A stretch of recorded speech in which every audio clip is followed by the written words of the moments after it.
নমস্কাৰ আপোনালোক সকলোকে পুনৰবাৰ আপোন নিউজৰ অন্য এটা ভিডিঅ'লৈ স্বাগতম জনাইছো।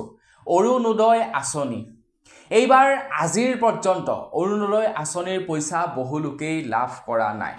ইনফেক্ট মানে কোনোৱেই লাভ কৰা নাই নেকি অৰুণোদয় আঁচনিৰ পইচা। তো অৰুণোদয় আঁচনিৰ পইচা এতিয়ালৈকে বাৰু কিয় পোৱা নাই? তো ইয়াৰ উত্তৰ মোৰ ওচৰতো বৰ বিশেষ ভালকৈ নাই, কিন্তু মন্ত্ৰী হিমন্ত বিশ্ব শৰ্মাদেৱে জনোৱা অনুসৰি শীঘ্ৰেই পাব আপোনালোকে যদিহে এতিয়ালৈকে অৰুণোদয় আঁচনিৰ পইচা লাভ কৰা নাই।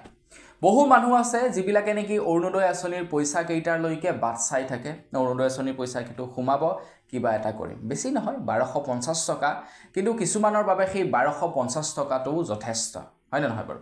গতিকে সেই 1250 টকাটোৰ বাবে ৱেইট কৰি থাকে কিছু লোকে, যাতে পইচাটো সোমাব আৰু সেই পইচাটোৰে কিবা এটা আমি কৰিম। তো বন্ধু বান্ধৱীসকল, যি কি নহওক অৰুণোদয় আঁচনিৰ ওপৰতেই আজি কেইবাটাও গুৰুত্বপূৰ্ণ খবৰ ওলাই পৰিছে। তো গোটেইকেইটা খবৰৰ বিষয়ে আজি আপোনালোকক জনাম। যদি আপোনালোকে এতিয়ালৈকে অৰুণোদয় আঁচনিৰ ধন লাভ কৰা নাই, তো ভিডিঅ'টো সম্পূৰ্ণকৈ চাওক, আপোনালোকেও লাভ কৰিবলৈ ল'ব অৰুণোদয় আঁচনিৰ পইচা এই ভিডিঅ'টো চোৱাৰ পাছত।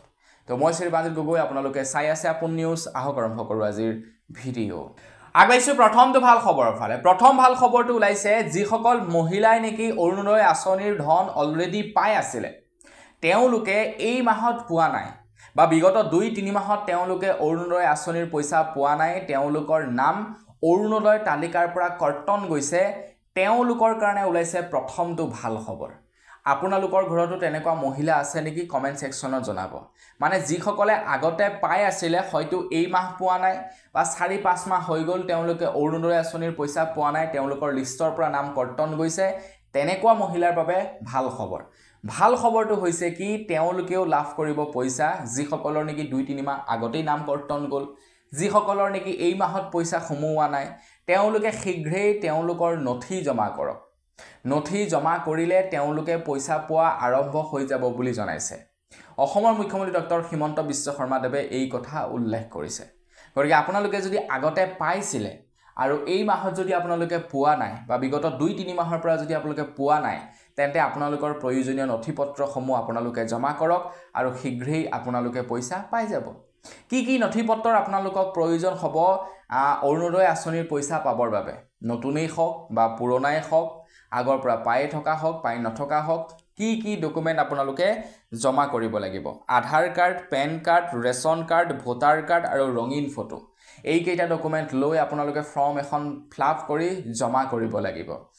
যিসকলে আগৰ পৰা পাই আছে, পোৱা নাছিল, যিসকলে আগৰ পৰা পাই আছে কিন্তু এই মাহ পোৱা নাই, তেওঁলোকেও এই ডকুমেণ্টকেইটা যোগাৰ কৰিব লাগিব। আৰু যিসকলে এতিয়ালৈকে এটাওৱেই পোৱা নাই, নতুনকৈ আবেদন কৰিব বিচাৰে, তো তেওঁলোকেও এতিয়া এই ডকুমেণ্টকেইটা যোগাৰ কৰিব লাগিব। এতিয়া আপোনালোকে হয়তো কুৱেশ্যন কৰিব পাৰে যে ডকুমেণ্টখিনি নি পিনি জমা কৰিম ক'ত?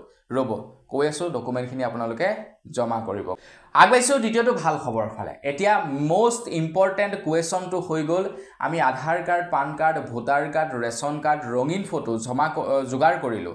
এতিয়া আমি ফৰ্মখন পাম ক'ৰ পৰা? ফৰ্মখন জমা কৰিম ক'ত? এইটো ডাঙৰ কথা। অসমৰ মুখ্যমন্ত্ৰী ডক্টৰ হিমন্ত বিশ্ব শৰ্মাদেৱে জনাইছে, জুলাই মাহৰে পৰা অসমত গাঁও সভাৰ আয়োজন কৰা হ'ব। জুলাই মাহৰ পৰা অসমত গাঁও সভাৰ আয়োজন কৰা হ'ব। তো সেই গাঁও সভাত আপোনালোকে জমা কৰিব পাৰিব আপোনালোকৰ ডকুমেণ্ট। যিসকলে পূৰ্বৰ পৰা পাই আছে তেওঁলোকেও জমা কৰিব পাৰিব, যিসকলে নেকি পোৱা নাই তেওঁলোকেও জমা কৰিব পাৰিব। সকলোৱে গাঁও সভাত তেওঁলোকৰ ডকুমেণ্ট জমা কৰিব পাৰিব বুলি জনাইছে।